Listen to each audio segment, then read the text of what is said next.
একটা এর সমান সমান ইউটি প্লাস হাফ এটি স্কয়ার একটা সমীকরণ আছে, এর সত্যতা যাচাই করতে বলছে। কি যাচাই করতে বলছে? সত্যতা যাচাই করতে বলছে। তো সত্যতা যাচাই করার জন্য প্রতিটা মাত্রা সত্যতা যাচাই করতে হবে। মানে হলো সমীকরণটির মাত্রা সত্যতা যাচাই, মানে মাত্রা। এই বাম পক্ষে আর ডান পক্ষ যে দুটা পক্ষ আছে, এই পক্ষ দুইটার মাত্রা, প্রতিটি পদের মাত্রা যদি একই হয় কিনা সেটা আমাদের দেখতে বলছে। প্রতিটি পদের মাত্রা একই হওয়া লাগবে। যে সমাধান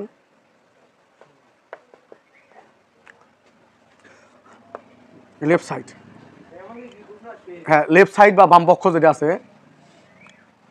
এই লেফট সাইডে আমরা এভাবে লিখবো এস এর মাত্রা। হ্যাঁ এস এর মাত্রা কত কও দেখি। এসটা কি সরণ না? এসটা কি সরণ? সরণের মাত্রা হলো লেন্থ, এল। তার জন্য আমরা এখানে এল লিখবো। হ্যাঁ সরণের মাত্রা এল, দূরত্বের মাত্রা এল, মানে যেগুলো দৈর্ঘ্য নির্দেশ করে সেগুলোর মাত্রা এল। এখন আমরা এইটা দেখি, রাইট সাইডটা দেখি। তো রাইট সাইডে বিভিন্ন অংশ আছে না? রাইট সাইডে এইটা একটা অংশ আছে, এইটা একটা অংশ আছে, তার জন্য এটা নাম দিতে পারি। অথবা তুমি যদি লেফট সাইড রাইট সাইড না দেওয়া, শুধু যদি এইরকমগুলি লেখো যে এস এর মাত্রা এত, তারপরে ইউ এর মাত্রা, তাহলে ইউ এর মাত্রা কি? ইউটা কি নির্দেশ করে? বেগ নির্দেশ করে না? তো না, এই বেগের মাত্রা দেখো, বেগ সমান সমান লেখা যায় আমাদের সরণ ভাগ সময় বা দূরত্ব ভাগ সময়। সরণ ভাগ সময় লেখা যায়। তাহলে সরণকে এল দ্বারা আর সময়কে টি দ্বারা, তার মানে এল-টি ইনভার্স 1 কি? এল-টি ইনভার্স 1 লেখা যায়। হ্যাঁ এল-টি ইনভার্স 1 লেখা যায়, দেখছো? এটা বেগের মাত্রা এল-টি ইনভার্স 1। আর সময়ের মাত্রা এই যে টি, এই যে টি এর মাত্রা, টি এর মাত্রা তো টি, শুধু টি নাকি? অতএব ইউটি যেহেতু এক জায়গায় আছে, ইউটি কি জায়গায় আছে?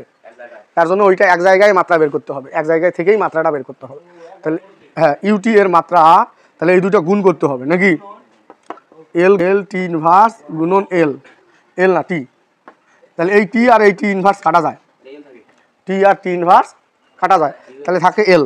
তাহলে দেখো এই যে এইটা পক্ষ, আমাদের প্রথম পক্ষটা এল আসছে, এই যে পরের পক্ষটা তো এল আসছে এই পদটাতে। এখন এই পদটা ক্যালকুলেশন করে দেখবো এল আসে যদি, তাহলে সত্যতা যাচাই হবে।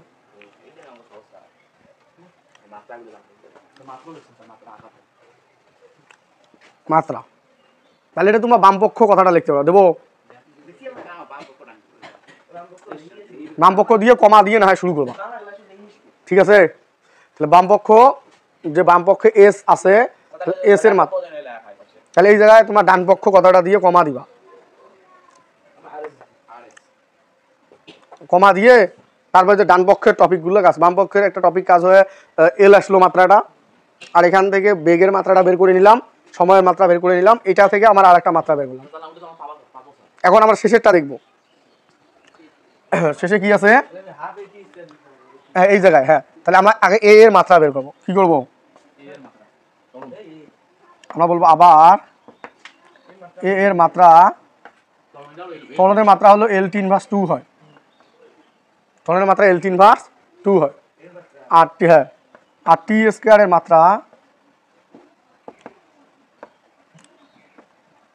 হয় টি স্কয়ার, টি স্কয়ারের মাত্রা হলো বড় হাতের টি স্কয়ার।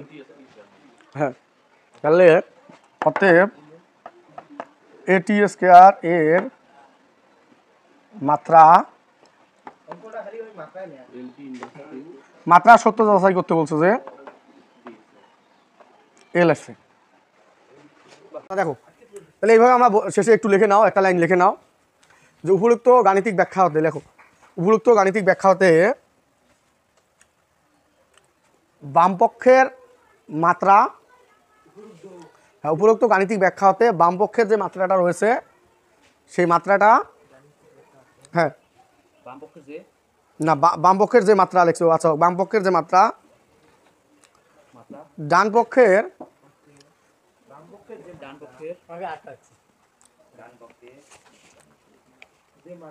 ডান পক্ষের দুটি পদের মাত্রা, দুটি পদের মাত্রা, কয়টা পদ আছে এখানে? কয়টা পদ?